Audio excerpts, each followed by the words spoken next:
शिक्षा के ना हो, ये जो कार्यक्रम हो रहा है, थोड़ा सा म्यूजिक डाउन रखिएगा हल्का सा। हाँ, ये जो कार्यक्रम हो रहा है ये हमारे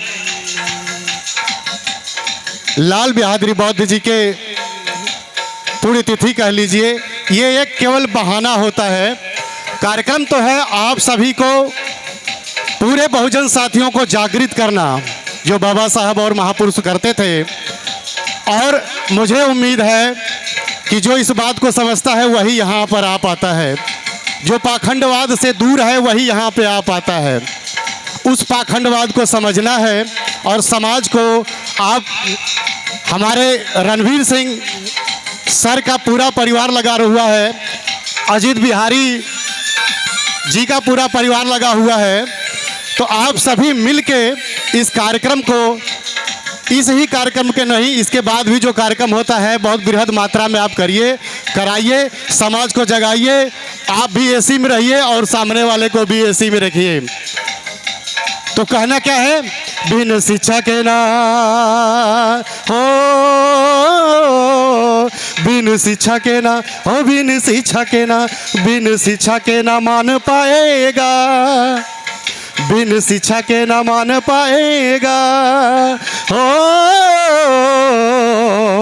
चाहे तू जहाँ भी जाएगा, चाहे तू जहाँ भी जाएगा, बिन शिक्षा के ना हो, बिन शिक्षा के ना, बिन शिक्षा के ना मान पाएगा, बिन शिक्षा के ना मान पाएगा हो,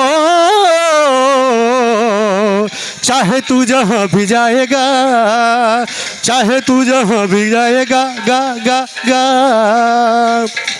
हम सभी को शिक्षा को, जैसे बाबा साहब का नाम अपने देश में ही नहीं विदेशों में भी चर्चा में है, उसी तरह हम भी पढ़ें, अपने समाज को पढ़ाएं। और मंदिर में जाएंगे ना, एक उदाहरण मैं दे दूं छोटा सा। एक बच्चा होता है और उसके घर में तस्वीर टंगी होती है दुर्गा माता की, काली माता की और भी देवी देवताओं की। और बच्चा कहता है कि पापा ये कौन है, तो पापा बताते हैं कि ये दुर्गा माता है, भोले जी है, वगैरह वगैरह देवी देवताओं को बताते हैं। तो बच्चा कहता है ये क्यों है, इनसे क्या लाभ है, तो वो बोलते हैं इनकी पूजा करना चाहिए और इन्हीं के बदौलत हमारा सारा कुछ चलता है।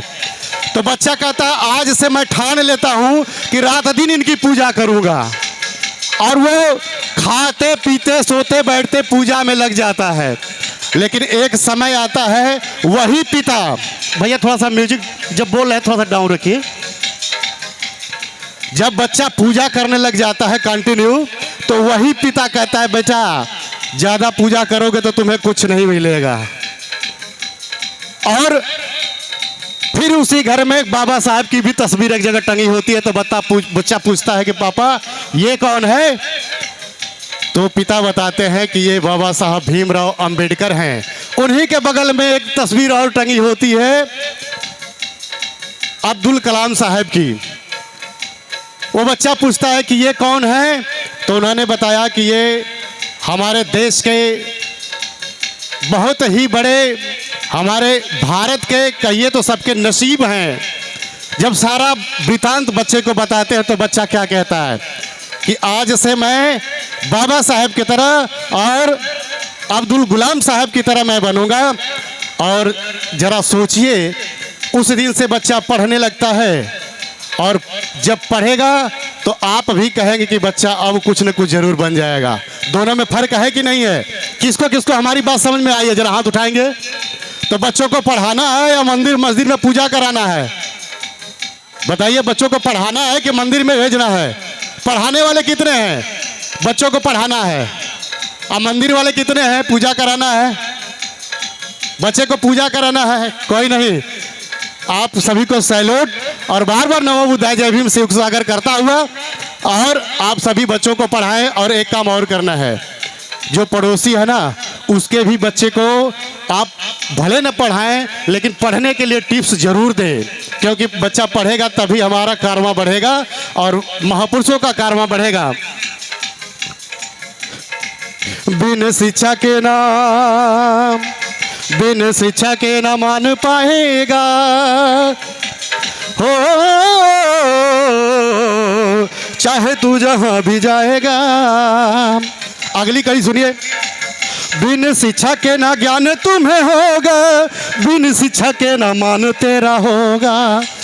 वही बात है, कितना पूजा पाठ कर लिए कोई पूछने वाला नहीं है, लेकिन अब अपना बच्चा जब दरोगा बन के आ जाए ना, डीएम बन के आ जाए, तो कोई भी वर्ग ऐसा नहीं होगा जो आपके घर में मिलने नहीं आ जाए। सभी समाज के व्यक्ति आपके घर में मिलने आ जाएंगे।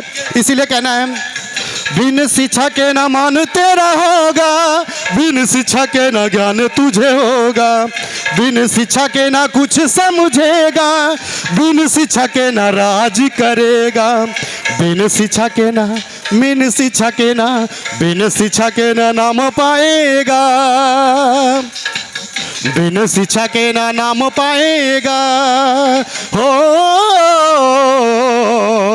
चाहे तू जिधर जाएगा, चाहे तू जिधर जाएगा गा गा। बिन शिक्षा के नाम हो, बिन शिक्षा के नाम। एक लाइन और है, सर उठा के नहीं, सर उठा के नहीं, सर उठा के नहीं जी पाएगा। फिर क्या करेगा? सर उठा के नहीं जी पाएगा हो,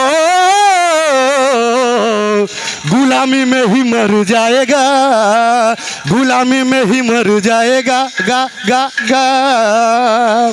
इसीलिए कहना है कि हम सभी, एक छोटा सा उदाहरण मैं और दे दूं, खैर राजनीतिक मंच नहीं है। जब बहन जी की सरकार नहीं आई थी, उसके पहले एससी एसटी ओबीसी को दौड़ा दौड़ा के मारा जाता था। मैं अपने कानों से सुना हूँ, अपने आंखों से देखा हूँ। जब कभी मेला लगता था, क्योंकि अपना घर रोड पे है, मेन रोड पे है, मेले वगैरह के बाद